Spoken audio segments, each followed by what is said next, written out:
Shalom. All praises go to the Most High Yahweh Ba'Shem Yahweh Shai Ba'Shem B'Dawah Kodash. Double honors unto the elder apostles at great millstone for the teachings of the scriptures among other things. Shalom to the sincere Akim across the world. Now, I came across a video over here titled, "This is How Economy Collapses." And I'll put the link in the description box so you can check it out for yourself. Now I'm going to go up in it, make him talk. Many years, potentially a decade. And that's why when I asked Steve Eisman about this, a man pretty good at predicting stock market bubbles, he said this. Do you think the biggest thing we have to watch out for at the moment is the geopolitical? Yes, Okay. definitely. The reality is there is a massive dependency on Taiwan and TSMC. But what happens if China does invade Taiwan? This is where things get very interesting. Now, of course, we are just speculating at this point, as the truth is we don't know what would happen. But TSMC has said for years that if China invaded, they wouldn't be able to continue producing chips for the West under Chinese occupation. It says here, TSMC is in Taiwan. These are the people that make they are the ones that put these chips together in order for NVIDIA and and AMD and stuff like that. Sorry, to get these chips, these graphics cards and all the type of things and stuff like that, RAM, all those type of things.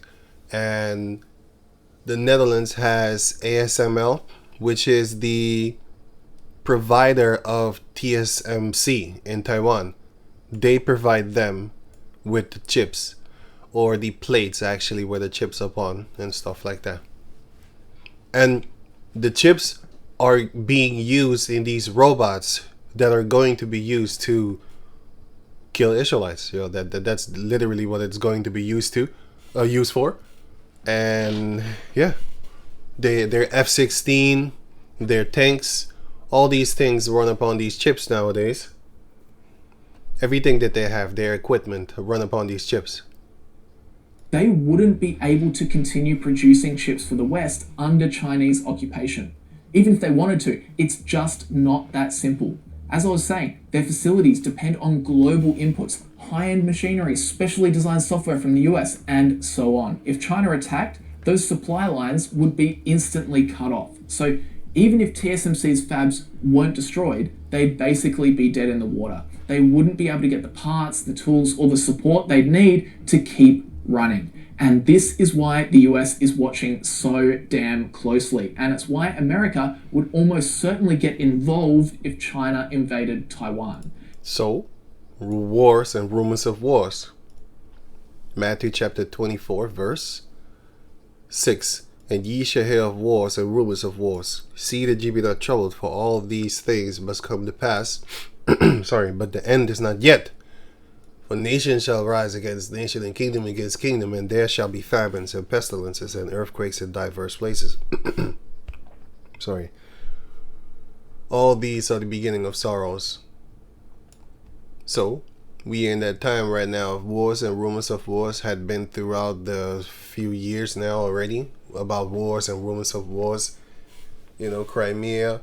And then you had the one before, that's Crimea. And then you have the one that's now, which is Ukraine. So all these wars and rumors of wars have been... Right, so I was talking about that. Sorry about that. Yeah, so there's many other wars going on that a lot of people don't know about. But if you go to these certain type of websites not websites, pages on YouTube, like this one, for example, you can see that there are many wars going on around the planet right now, which is the war with Venezuela and USA, the war with Turkey and Israel and Syria, and then you had the war with Cambodia and Thailand. They're having a war right now. Well, it's 2 months, but believe me that people are dying over that. Taiwan prepares for war 4 months ago, and then 2 months ago, let me rather say 4 months ago it was reported upon, and then 2 months ago it was talked about what was happening over there. And so this has been going on for 6 months already right now. We are in the we are in the month of November, so it started 6 months ago. 6 months ago that war started over there. And we already know about the Iran one. which is happening for a long time right now. Let me see here. You have a few others.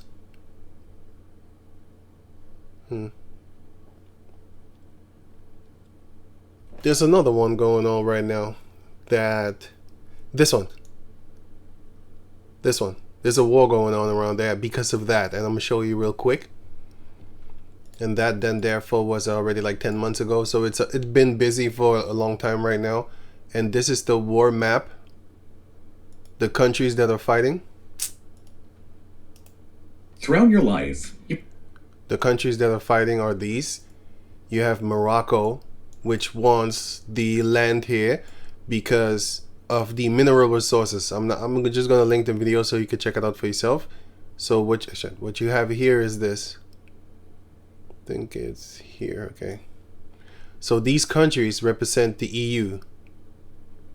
You have America, France, Spain, if I'm correct, Morocco, and of course the land of Amalek against these people over here. But Sahara claims to Western Sahara as the SADR. Algeria's heady support for the Polisario Front between them has been sealed shut for decades, ever since 1994, largely over the Western so since 1994, these people are at animosity with each other. Sahara issue, while Morocco has retaliated by asserting its own support for the self-determination movement of the ethnically Berber majority Kabylia region within Algeria. We heard that a lot of the Berbers, actually, not every one of them, because some of them are, their forefathers go back to Arabs anyway, but you have Berbers amongst them that are Israelites. The Moors used to be occupied here. Well, let me show you that. Right, so let me show you that real quick. Now I typed in here in Google. This is a still picture that I took, but you can find it up for yourself in Google if you have the time. So I typed in Moors come from, and then I just clicked enter. The Moors originally come from North Africa. However, once Iberia, which is actually Ibar, which is actually basically Hebrew, because we were on the Iberian and something like that, Peninsula, something like that. I hate that word. Peninsula, something like that. Well, which it says here, once Iberia was captured, thousands moved left there and left a lasting impact. They spread their technology, crops, and other innovations to the region. So it says here, the Moor were a predominantly Muslim people. What? Were a predominantly Muslim people originating from in North Africa. Modern day Algeria, Morocco, Mali, Mauritania, Tunisia, and Niger. These are Israelites coming from Ibar Peninsula. Damn, I hate that word. Right. And I have a few other pictures. Here is the same thing. But here is also mentioned Western Sahara and Mali. And here you can see it again in Wikipedia. Of course, I colored it and all that there. You can pause the picture the video if you want to see more. So here is the Iberian Peninsula. I already lost the word. Peninsula, which is Ibar, which is Hebrew. And then you have Morocco, because they fled from Spain. That's why the Dutch people, they make mockery for the they know it's based on truth.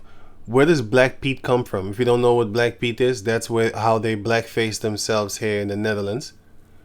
But where did Black Pete come from? Black Pete, as he is known in the Netherlands, all that type of stuff. Here, are children in the Netherlands told Santa comes from Spain? Yes, they are. Especially the Black Pete. The Black Pete comes from Spain. Why? Because it's a Moor. It's a Moor. Therefore they do that. But anyway, going back to over here. Right. So you had Morocco, Tunisia,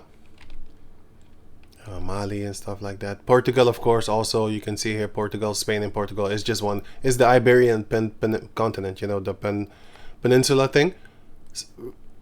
Portugal is right there. So yeah, I didn't mention it because I wasn't thinking. So here there's Mauritania, not this one down here, which I forgot the name of, but it's also sounding like Mauritania, something like that. But here, Mauritania, Mali, the Israelites were here, Mali, and of course from here they fled to Senegal, all these places and stuff like that. All these places in Nigeria, Niger, Benin, it used to be Judah, the fourth of Judah, Cameroon, all these places, Dominican Republic, all these places were then, I don't know about Chad, but I would assume that they went there. But of course they went there. It must have been, because they fled. But these are the countries that they were in. The Israelites fled from Spain and Portugal to go into Morocco, to Western Sahara, to Mauritania, to Senegal, of course. All these names here. Sierra Leone, Liberia, all these places. Mali, Nigeria, and also Nigeria, all these places, Ghana, all these places. But it is mentioned that the Moors came from Morocco, Mauritania, and by the word Maurits means black, basically. Mauritania or Mauritania, but Maurits, it goes into black. Algeria, Tunisia. Israelites were in Malta and Sicilia, sorry. They were there too, but that's another story. Libya a little bit here, and of Nigeria. That's So here, Mauritania and Algeria, Western Sahara, Tunisia, Morocco, Niger, Mali, and stuff like that. So yeah, there you have where the Moors actually came from. The countries that they inhabited. But anyway, let me go on. But now the Arabs have these places, by the way. But you have Berbers in them too, and they're not really liked amongst the Arabs. Arabs know that they basically don't like Berbers. Okay, but that's another story. Algeria severed its diplomatic relations with Morocco in 2021, and the two countries have been engaged in an increasingly escalating arms race ever since 2020, with Morocco loading up on American and Israeli weapon systems, and Algeria doing the same with Russian and Chinese. This is my point. Russia and China are backing these people up, and America and US are backing these people up. So that's why I said there are multiple wars going on left and right. And it always trickles down to, eventually it trickles down back toward the America and Europe versus Russia. You could kind of say to a certain degree what I often say is the Greeks versus the Romans, basically, reincarnated empires. And I got a few others. Wait. Right here you can see again North Korea and South Korea. The reason why they're fighting is because South Korea is being helped by United States, and of course a little bit of I think Europe too, but more so United States. Oh yeah, it says it right here. The UN nations. What the hell? Anyway, the UN nations command and stuff like that. They're backing up South Korea, and then North Korea is backed up by Soviet Union, or back in the day Soviet Union, but nowadays it's Russia and stuff like that, and China. So Russia and China are on North Korea's side, having a war since 1951, and they're doing the same thing. By the way, South Korea now has more allies. By the way, you have Denmark and Italy and stuff like that. They all joined forces and stuff like that to basically stop North Korea, for example, from invading South Korea because they want to fight with each other. But it all goes back to Esau eventually, especially America and Europe. China, Russia, North Korea, and here you had the same thing too. So this is the third separate war that has been going on since the Cold War, since the 1950s. Until this day, 2025, they still having war. You're not really going to notice it unless you're going to look at the trading wars and the economic and financial districts of the world and stuff like that, then you're going to see like, oh no, they still fighting. They still really fighting. Like they're blocking each other, stuff like that, stuff like that. But the point is that it's the Russian against, well, it's actually America and England and French against the Russians, and of course they fight back, but it's all good because that's what this, just like how the northern tribers and the southern tribers are fighting against each other, have been fighting against each other, sorry, back in the days, turning into the northern kingdom and the southern kingdom. That's the same way that these people are fighting each other too, and have been fighting each other since the 50s. So wars and rumors of wars have been going on, and I'm gonna keep on often, not all the time, but Lord willing, I'll keep on mentioning those things that I just showed you to show you that these are the times of wars and rumors of wars, and those wars have been going on since the 1950s, but it's getting a little thicker from time to time and stuff like that. So let me get back to over here. Sorry about all that. Now, certainly get involved if China invades Taiwan. And it's also about them chips. America needs those chips in order to do their military type, crazy type stuff. Look, they already had a powerful military. But with these chips, they can be even more powerful. And this is one of the reasons why you see the computer things like RAM, memory, and stuff like that going up, charging you double as much. So if it costs 300 euros, it's going to be now it is not going to be. It is now 600 euros. Funny enough, I actually needed a few of those things actually, which is just fucked up. Even if I can, I'm not going to buy it because I want to, but I'm not going to do it. It has to come down and stuff. I need it for the computer. But anyway, but that's a whole nother story. But if you just wait a few years, just like with the graphics cards, it used to be 3,500 euros of so a $300 card became a 3,500 card. And if you just wait maybe a year or two, then it will go back down to 300 and stuff like that. But anyway, it's actually low right now. But anyway, let me go on. In fact, the US has made it very clear that they would rather... I'm not saying that this is going to take a long time, like, before the Lord comes. No, I'm just giving an example of just patiently wait concerning that individual specific topic about the pricing and stuff like that. But they're not waiting, and the Heavenly Father isn't waiting neither. So I'm loose from, I was talking loose from that. But yeah. see TSMC's equipment disabled than fall into Chinese control. So they rather destroy it. I have seen this thing, how Edomites think. This is how Edomites think. Wait a minute.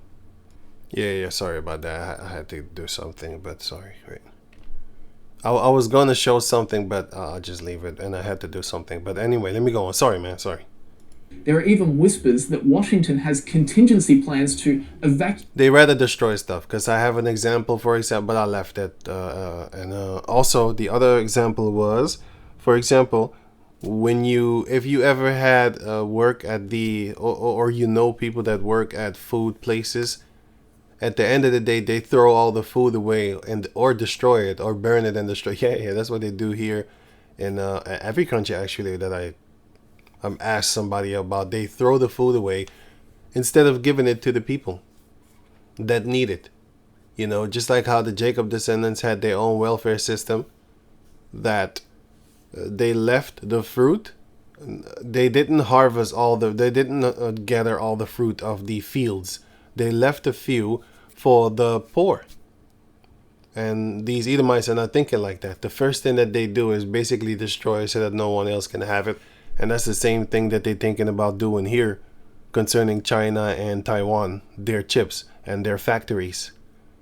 And they're going to do the same thing that they did with the Nazi scientists. They already have plans to evacuate the high-level intelligent people of Taiwan that work and manufacture these chips that have everything in their head, beyond paper and stuff like that. It's in their head. They have it on paper too, I would assume, but I'm sure he's not gonna put everything on. They're not gonna put everything on paper because it could be stolen. So when you steal it, you still need them to unlock it. You know. Evacuate key Taiwanese engineers or remotely. Washington has contingency plans to evacuate key Taiwanese engineers or remotely disable the factory tools so that they can't be used by China. And from China's perspective, if they took control of Taiwan, it's unlikely they'd just keep exporting the world's most advanced chips to American companies. Wishful thinking, but I think it's highly unlikely. I mean, you think about it, China already controls over 90% of the world's rare earth refining, and they're beginning to become rich. Isaiah chapter 14, verse 3. And it shall come to pass in the day that Yahweh shall give thee rest from thy sorrow. Wow. Read it again. And it shall come to pass in the day that Yahweh shall give thee rest from thy sorrow, and from thy fear, and from the hard bondage wherein thou was made to serve, that thou shalt take up this proverb against Babylon, and say, how had the oppressor ceased? The golden city ceased. That's what the Israelites are going to say. Like, how did he come to an end? Look how great they were at oppressing us. Look how great they were at enslaving us. How did they come to cease? The Most High. That's how. Psalms 126. 126. Verse 5. So in Psalms 14 and 5. The Lord had broken the staff of the wicked and the scepter of the rulers, because the king has a scepter, and the staff of the wicked is their stability. But witches also use staffs and stuff like that, like the wand, magic wand. But yeah, still the original point is that the staff represents stability. They lean upon stuff. They have stuff like this that they lean upon here.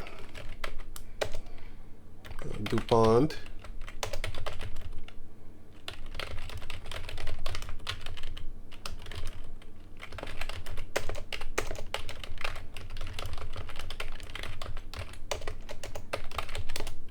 So it says right here, DuPont heir convicted of raping daughter spared prison. Michael Jackson wasn't convicted. He was just accused. But anyway, it says right here, the wealthy heir to the DuPont family fortune was spared prison by a Delaware court in 2009 because he would not fare well. Okay. He would not fare well behind bars, is what they said. Oh, I thought so. Whatever. He would not fare well behind bars. He received an 8-year prison sentence in 2009 for raping his toddler daughter, but the sentencing order signed by a Delaware judge said defendant would not fare well in prison, and the 8 years were suspended. Well, that's a great deal. And by the way, if you ask yourself, like, how did this even come to court? I mean, like, if this would be the outcome, how did it come to court? His daughter told on him. His daughter is now a grown female. DuPont, their daughter. She has orange hair, just like her father. He has brownish orange hair. DuPont, their daughter.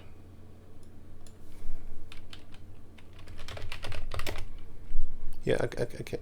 I'm not gonna be able to. I think this was her, if I'm correct. I'm not sure actually. This is his DuPont heir ex-wife settled child sex abuse. So this is the child, the mother, I think. I don't know. Yeah, something like that. I think this is his ex-wife. So yeah, something fucked up is going on around there. They told. And then it came to the attention, they probably didn't say anything. And then it came to the attention of the judge. He was like, oh no, he's part of us. So what is this bitch doing? No, we're gonna set him free. To let it get out there, like, you're not gonna stop this anyway. Anyway, so right, so that's there. So nothing is happening to them. So but that's for a small season right now, That's just how it is. I have no problem with it because I know that their end is going to be worse than the joy that they have when they was doing their little fun things. Right, oh, sorry. Isaiah 14:6. Who's he who smote the people in wrath with a continual stroke? He that ruled the nations in anger is persecuted, and none hinder it. Nobody's basically going to stop the Most High when Esau's being judged. You know, just like how nobody is stopping Esau when we were being judged, you know. And they're joining in too, by the way. The whole earth is at rest and is quiet. They break forth into singing. Yea, the fir tree, which are the nations. The fir tree rejoiceth at thee, at your fall. The fir tree is going to rejoice at the fall of Babylon. And the cedars of Lebanon, which is where the Canaanites were, but it's talking about the people. Saying, because the cedars, the trees, can't talk. It's talking about people. Judges chapter 9 explains to you that that's people. And also another scripture explains also to you that those are people. The trees are people. As you can see it here. Where was it again? Damn, I think this one. Matthew 7:15. Beware of false prophets which come to you in sheep's clothing, but inwardly, what? Beware of false prophets which come to you in sheep's clothing, but inwardly they are ravening wolves. Ye shall know them by their fruits. So they are a tree, and the fruit is that's their student, or the fruits of your labors, for example. And let me see. You should know them by their fruits. Okay, verse 17. Yeah, I didn't miss it on I missed it on purpose. I'm just gonna go to the point. Verse 17. Even so, every good tree bringeth forth good fruit, but a corrupted tree bringeth forth evil fruit. A fruit cannot be evil nor good. It's talking about people and their, the fruits of their labors, and also their philosophies. And here you could see it again. Deuteronomy 28:4. Blessed shall be the fruit of thy body. Since when do people have fruit? No, it's talking about your children. And the fruit of thy ground. So these are the one that you actually do plant, and you can eat it and stuff like that. It's sweet, it's sour, it has waters within it and juices and stuff like that. Those are the real fruits. Well, not that these are fake fruits, but I mean, like, these are symbolically fruits of the body of the people, which are your children. And also, your fruits as in tree are your students. And another saying is the apple doesn't fall far from the tree, indicating that your father is a tree and you are that apple. So you're just like your father, like mother, like son. And the other one was a family tree. It's not really a tree, but it's a family tree, because that is how a family branches out. And we are also, where Lord willing, we are part of that tree of the Lord Yahweh Shai, the Lord Yahweh Shai. The tree of Yahweh is the olive tree, which is the nation of Israel. But we, as Jacob descendants, Lord willing, hopefully, we cling onto the root of the tree, which is Yahweh Shai, right? But the tree of the Heavenly Father is the olive tree, or the vine tree also. The vine is grapes, and olive tree is olives. Okay, let me go on with the reading. So Isaiah 14:8. Yea, the fir tree rejoiced at thee at your fall, and the cedars of Lebanon, saying, since thou art laid down, no feller is come up against us. And by the way, when you read this, because you do have people that read this and don't have the spirit of how it was explained, that it is, what is a feller here? Wait, let me show you something. A feller is somebody that chops down trees. Here, a tree chopper. A feller, he's a tree chopper. And the trees are nations. So he's chopping down nations. That is what the ancient king of Babylon used to do. But the modern day king of Babylon is Esau, and he's also chopping down these nations and stuff like that. But these nations are starting to get powerful, especially China. But this is just China, because you have Russia too. But yeah, they're Edomites also too. But anyway, so I don't even have to mention that actually. But Niger,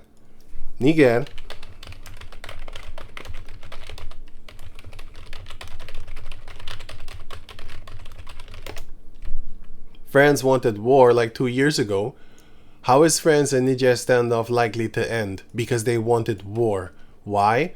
Because Niger coup is France to blame for the instability in West. What kind of stupid question? But they always ask these dumb questions as if they don't know. They know damn well. Because when you type in something, then they say, no, fact check. This is not the truth. But here they're going to ask questions because they are the creators of doubt.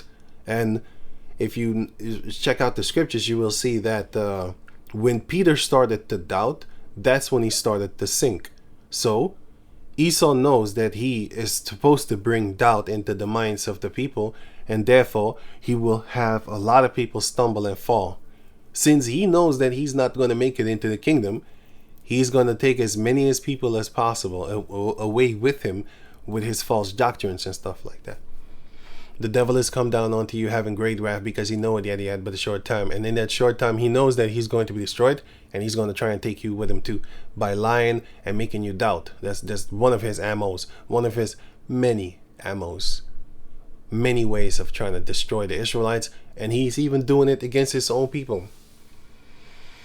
Right, so let me see. The 5 countries that want to back Niger against France. But why do they want to back Niger against Niger? Because France takes us for idiots because they want the mineral resources. It is the same thing that they did with the Saddam Hussein. Also the same website that I got it from here.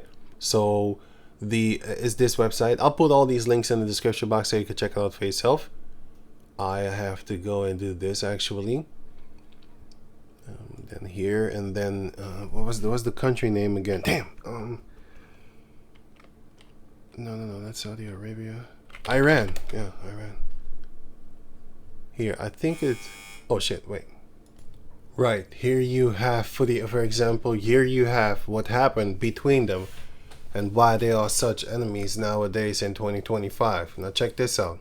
That fate was thankfully avoided. But in order to understand how it got so close and why it could still happen during another crisis in the future, you've got to understand the entire history of the conflict between America and Iran so far. And that story begins back before the start of World War II.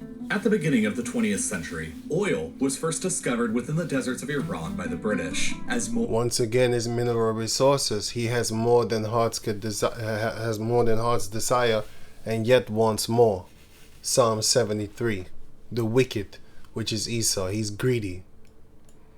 More and more of these discoveries were made. It was revealed that Iran, in fact, contained the 4th largest proven reserves of oil anywhere on the planet, and that the country was an undiscovered and unrealized energy superpower. The only problem for the British, of course, was that these discoveries were located within Iran, and Iran wasn't within Britain's vast colonial empire that already spanned a quarter of the globe. Not too worried about that pesky little detail, Britain negotiated that pesky little detail that they didn't control them.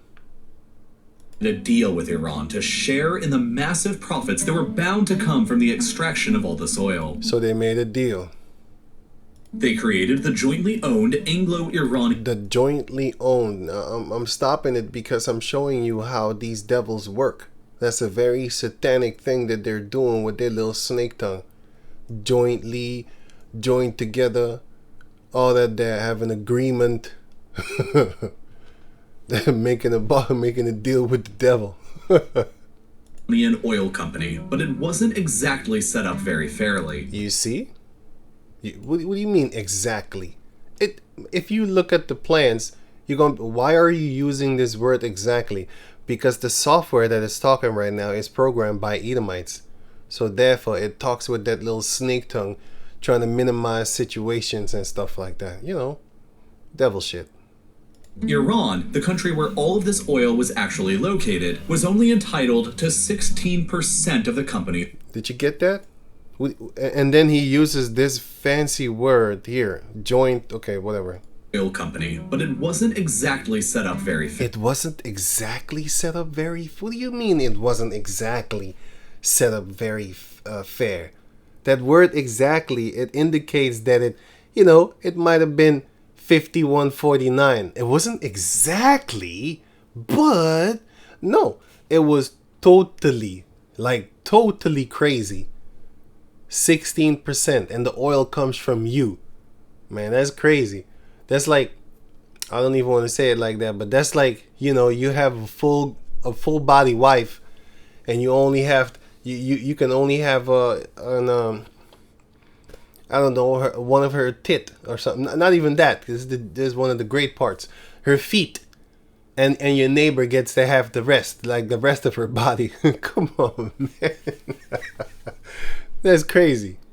Fairly. Iran, the country where all of this oil was actually located, was only entitled to 16% of the company's profits, whereas the other 84% of profits were going directly to the British. By the start of the Second World War, the Anglo-Iranian Oil Company grew to control all of Iran's oil and had grown to become the largest company in the entire British Empire. But this massively valuable asset was coming under threats. Discontent at the company's unfair terms was growing within Iran itself, while at the same time in 1941, Nazi Germany invaded the Soviet Union. Wait.